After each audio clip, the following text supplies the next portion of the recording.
Good morning and welcome to Wake Up Cricket powered by Pavilion Picks. You have your host Praatibh here. You've got Megha alongside me as well. Ashwin could not make it today because he's slightly ill, so we'll have him in our spirits on the show. And let's start off with talking about the generational chokers, South Africa.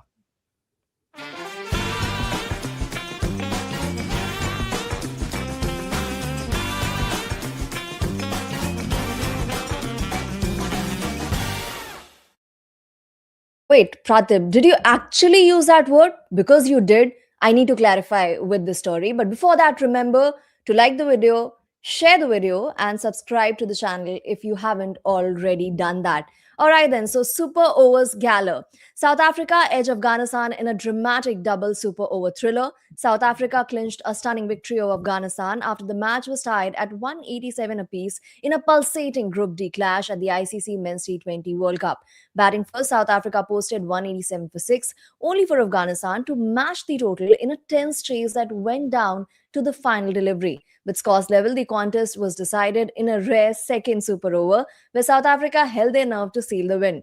The result marked one of the most dramatic finishes of the tournament so far, with both sides trading blows throughout before the Proteas emerged on top in a high pressure finish. Now, a super over in itself is extremely exciting, right? But to have two of them and that too in a World Cup game, now that's what we're talking about. It just adds so much flavor to this entire World Cup. We've already seen how the associate teams have done. And in this case, Afghanistan, now a well established side and someone who also had the better of South Africa on a couple of occasions, being able to turn this into a super over and then two super overs.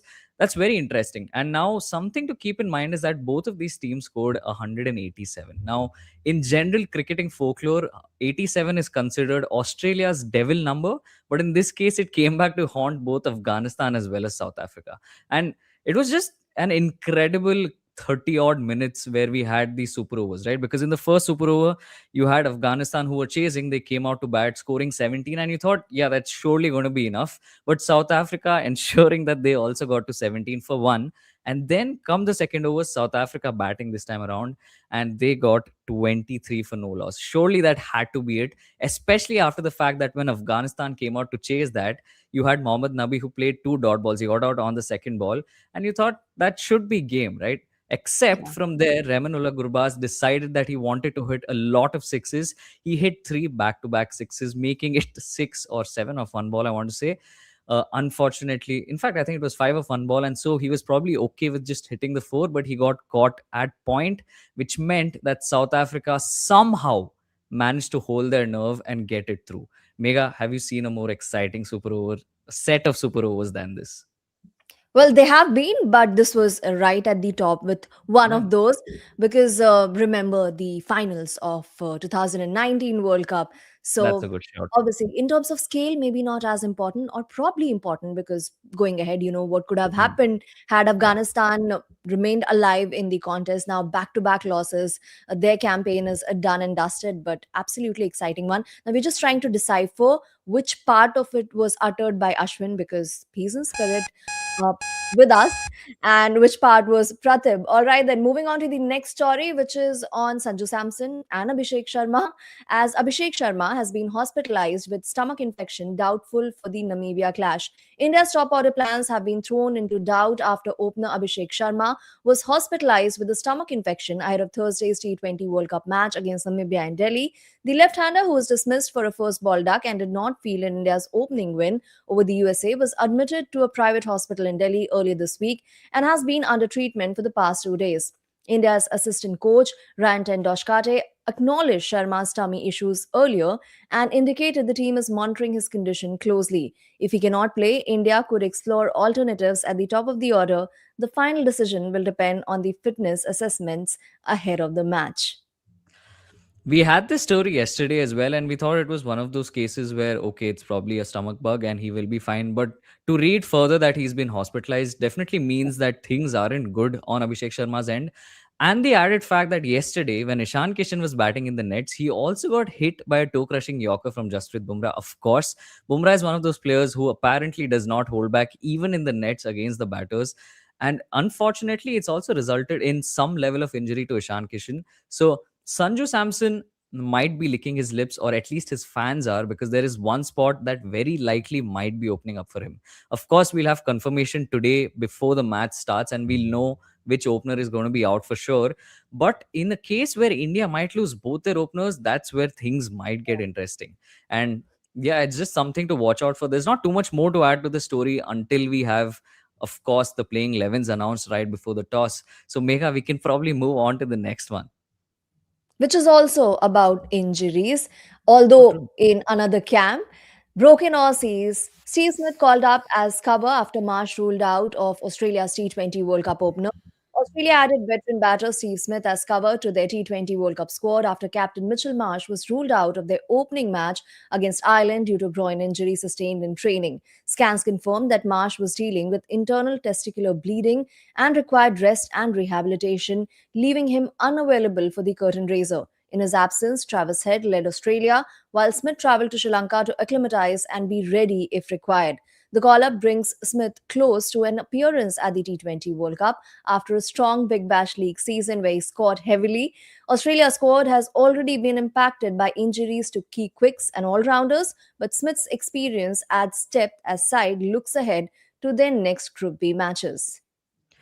Now, firstly, I don't know how many people have been following the list of injuries, but something about this new set of testicular injuries is really catching on onto the sport. So that's something that I leave it to open interpretation. But specifically coming to Australia, they've had such a bummer of a start to the tournament because they've lost all of their key quicks, they've lost their all rounders, and yet you'll see this Australian side turn up and be able to do things. For them to lose their captain in Mitchell Marsh is definitely going to have a huge impact, especially with the kind of form he was in at the top of the order.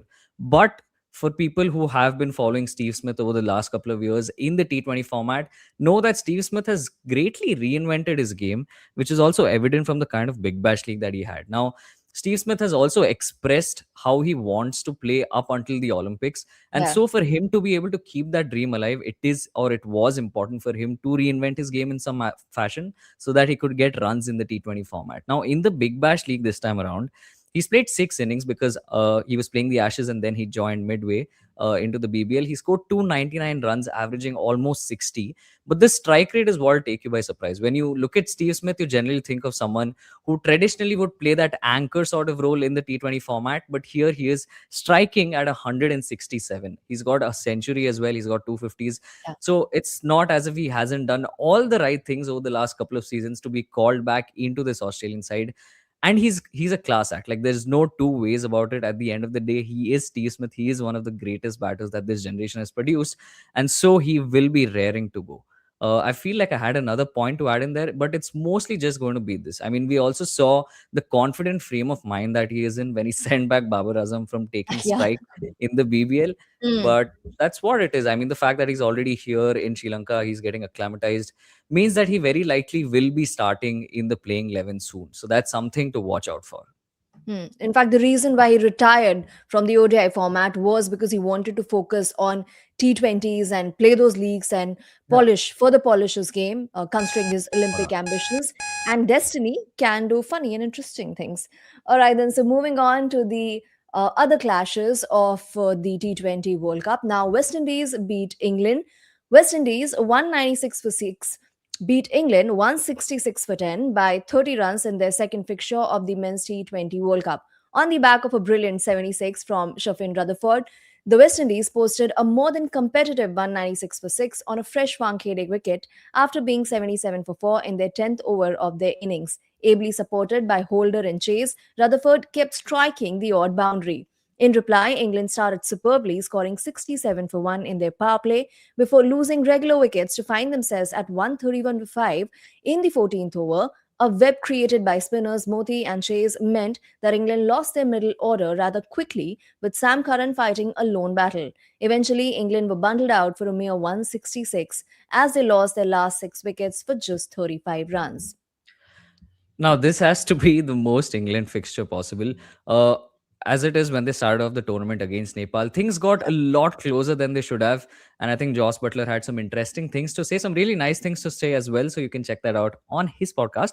But to put this in context, West Indies hasn't particularly been a side that now is a force to reckon with. Of course, they've got a lot of amazing players who play a lot of franchise cricket. So the experience factor is there, but for them to come into these conditions against a side like England and pull this off is something worth keeping in mind. Now, the player of the match, Shafin Rutherford, when he was playing the IPL and when he was playing for the Gujarat Titans, I think one of the biggest complaints going around was the simple fact that he just was not able to get his innings going. He would be someone who would come in the middle order. He would be able to bat for a while, but he would not be able to strike the ball big regularly. And that's a huge change for them because that's what he's been able to accomplish in this innings. And even here, it's not, if you look at his innings, it's not as if he's gone hammer and tongs right from the get go, but he spaced his innings out beautifully. Even towards the end of the innings, he's just someone who's finding a six or a four every fourth or fifth ball, which is all you need. And apart from that, his strike rotation was brilliant, and that's also the reason why West Indies eventually on a fresh Wankhede pitch were able to get to 196. Hmm.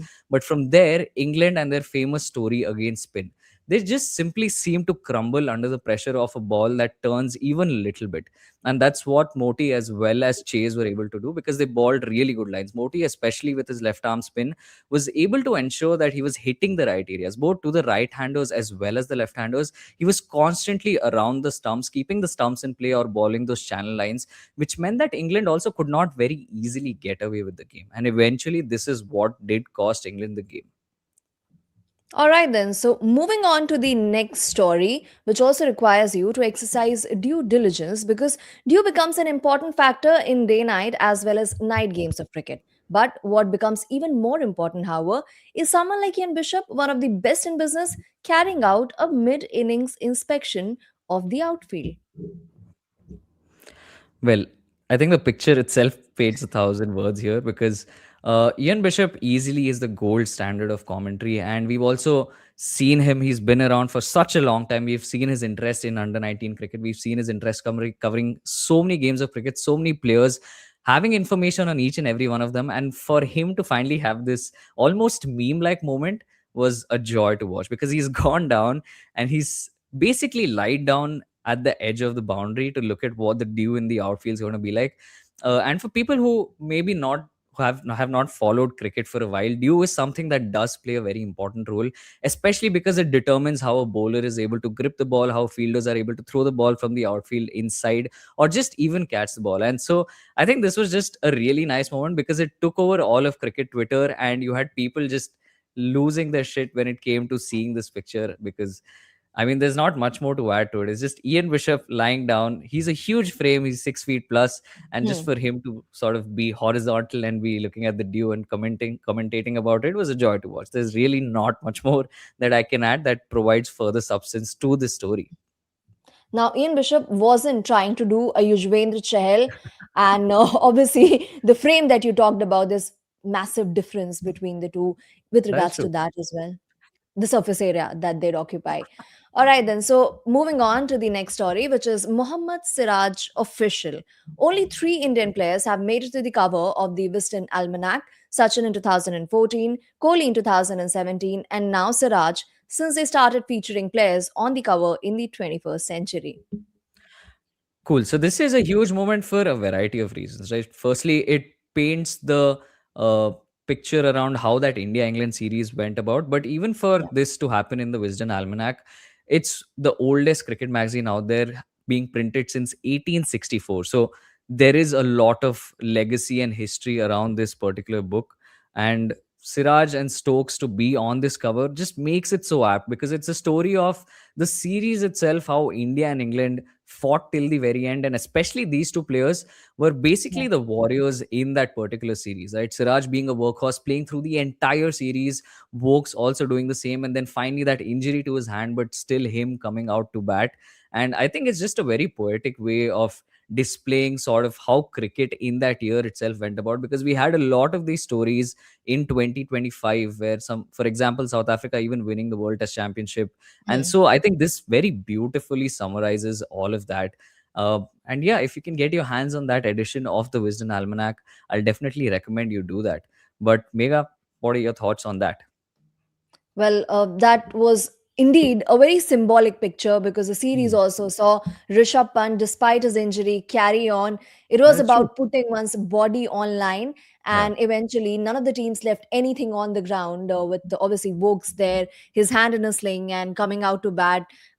So all of that really made for an extremely intriguing series, and the series absolutely living up to its top billing. Now, because we have time on our Hmm. hand, there's Right. so much to talk about with regards to today's fixtures as well. So, what are your thoughts, Prathip?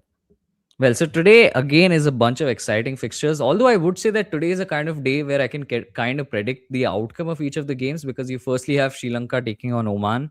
After that, you have Italy taking on Nepal. And then finally, of course, is the India fixture, India taking on Namibia. Hmm. Now, it seems very straightforward that Sri Lanka is going to win the game, India is going to win the game. It will be interesting in the Italy Nepal fixture. I'd like to think that because of how good Nepal were against England, not only are they high on confidence, but they also just have a more skilled side and have a lot more Yeah. experience at a higher level coming into this.